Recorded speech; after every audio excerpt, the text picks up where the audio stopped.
Channel को subscribe करें और लेटेस्ट वीडियो के लिए बेल आइकन को क्लिक करें।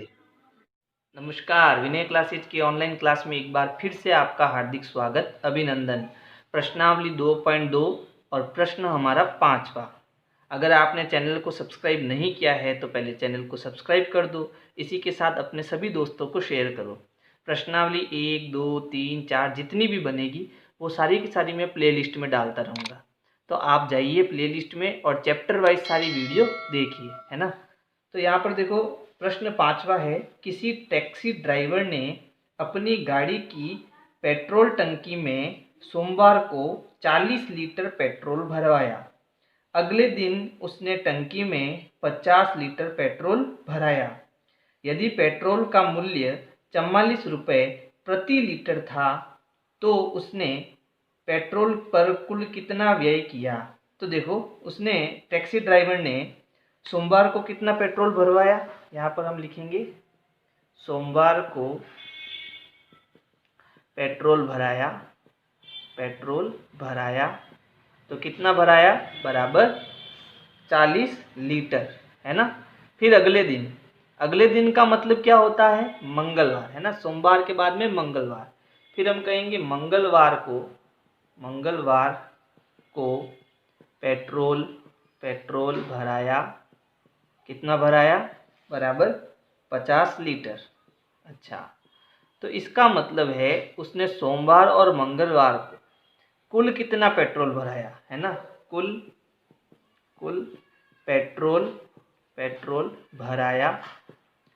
पेट्रोल भराया, इसका मतलब इन दोनों को हम जोड़ेंगे, है ना। कुल मतलब जोड़ना, तो ये 0 हो गया, 4 और 5 कितना हो गया, 9। यानी कुल मिला के उसने 2 दिन में 90 लीटर पेट्रोल भराया।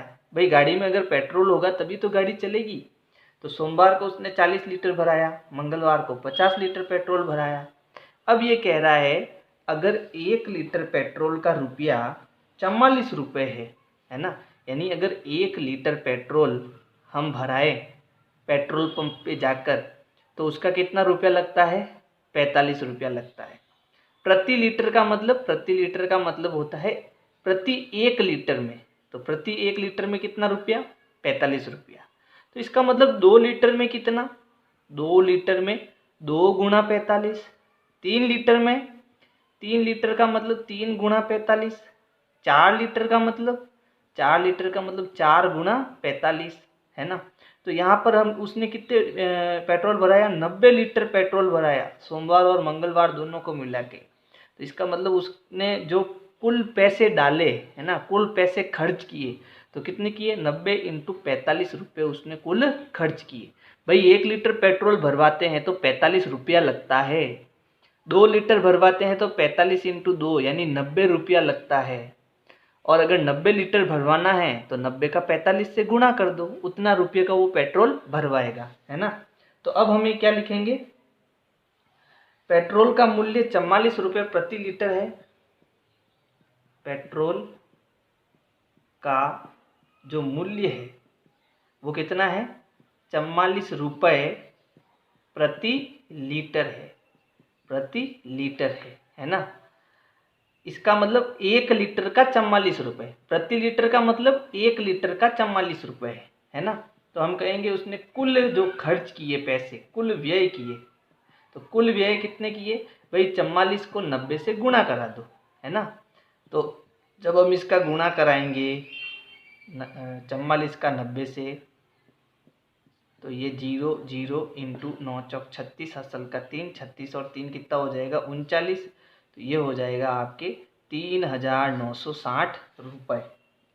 कितना हो जाएगा, 3,960 रुपये। तो इस प्रकार से आपको ये प्रश्न करना है। आपको केवल इतना सा करना है ना, बाकी सब रफ कॉपी का काम है। जल्दी से स्क्रीनशॉट ले लो, मैं अगला प्रश्न कराने जा रहा हूँ। प्रश्न संख्या 6 है, कोई दूध वाला एक होटल को सुबह 32 लीटर दूध देता है और शाम को 68 लीटर दूध देता है। यदि दूध का मूल्य 45 रुपये प्रति लीटर है तो दूध वाले को प्रतिदिन कितनी धनराशि प्राप्त होगी, है ना। तो देखो, दूध वाला जो है वो सुबह कितना दूध देता है, 32 लीटर, है ना। तो सुबह दूध देता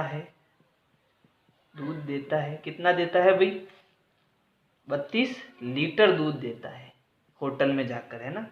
और शाम को दूध देता है, कितना देता है शाम को देता है वो 68 लीटर, यानी सुबह से भी ज़्यादा देता है, 68 लीटर दूध देता है। तो शाम और सुबह कुल दूध कितना हुआ भाई, कुल दूध देता है। तो कुल दूध कितना देता है, इन दोनों को जोड़ेंगे, 8 और 2 10, हासिल का 1, 4 और 6 कितना हो गया 10, यानी कुल मिला के 100 लीटर जो है वो दूध बेचता है। 100 लीटर क्या करता है, दूध बेचता है।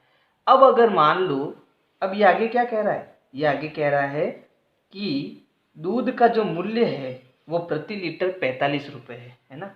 दूध का मूल्य 45 रुपये प्रति लीटर है, यानी अगर मैं 1 लीटर दूध बेचता हूँ तो मुझे कितना मिलता है, 45 रुपये मिलता है। 2 लीटर दूध बेचता हूँ, इसका मतलब 2 गुणा 45 रुपये मुझे मिलेगा। फिर इसने कितना दूध बेचा, 100 लीटर दूध बेचा, यानी 100 गुणा 45 कर दो, इतना रुपये उसको मिलेगा, है ना। तो हम यहाँ क्या लिखेंगे, हम यहाँ लिखेंगे उसको धनराशि कितनी प्राप्त होती है।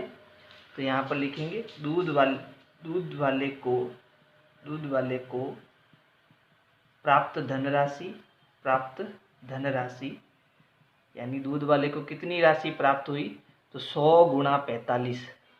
अब इसका गुणा बहुत आसान है, कैसे करना, ये 2 जीरो है, लिख दो पीछे। अब इस 45 का पहाड़ा एक बार बोलो, 45 एकम 45। तो ये जो 4500 रुपये है वो रोज के कमाता है, रोज के क्या करता है, कमाता है। क्यों, क्योंकि सुबह 32 लीटर दूध बेचता है, शाम को 68 लीटर दूध बेचता है, तो उसने रोज का कितना कमा दिया, 4500 रुपये कमा दिया। अगला प्रश्न देखो, अब है प्रश्न संख्या 7। प्रश्न क्या है, निम्न को सुमेलित कीजिए, यानी हमको इनको मिलाना है, कौन किसका उत्तर होगा, ठीक है। तो यहाँ पर सबसे पहले लिखा हुआ है गुणन की क्रम विनिमयता। तो इसका मतलब समझो, गुणन की क्रम विनिमयता का मतलब होता है कि दो संख्या गुणा में है, जैसे 5 × 3, और इसकी क्रम विनिमयता मतलब क्रम को चेंज करना। तो 5 × 3 को मैं क्या लिख सकता हूँ, 3 × 5।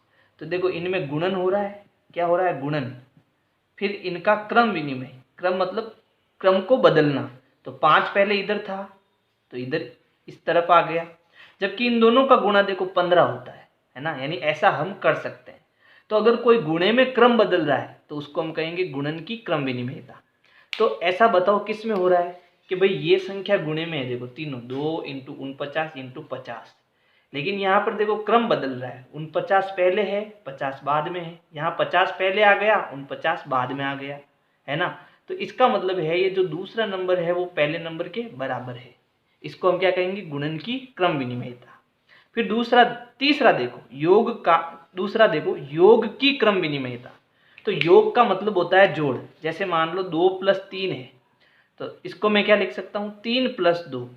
तो मैंने क्या किया, इसका क्रम बदल दिया, है तो दोनों योग है ना, योग हो रहा है, और इसका मैंने क्या कर दिया, क्रम बदल दिया।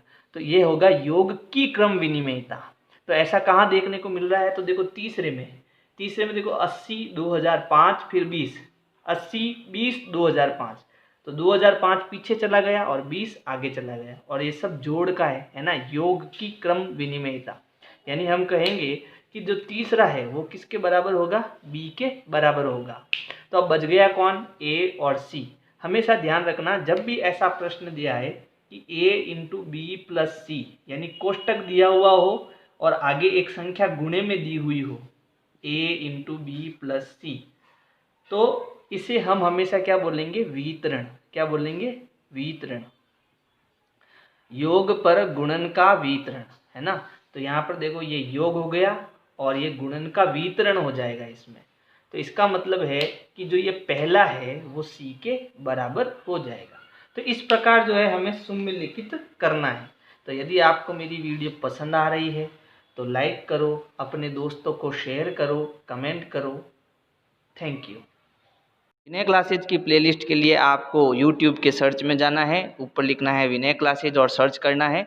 इसमें आपको मेरा चैनल दिखाई देगा, चैनल में आपको जाना है। इसके बाद में यहाँ पर देखो होम वीडियोज़ और प्लेलिस्ट का ऑप्शन है, तो इस प्रकार से आप मेरी प्लेलिस्ट पा सकते हैं।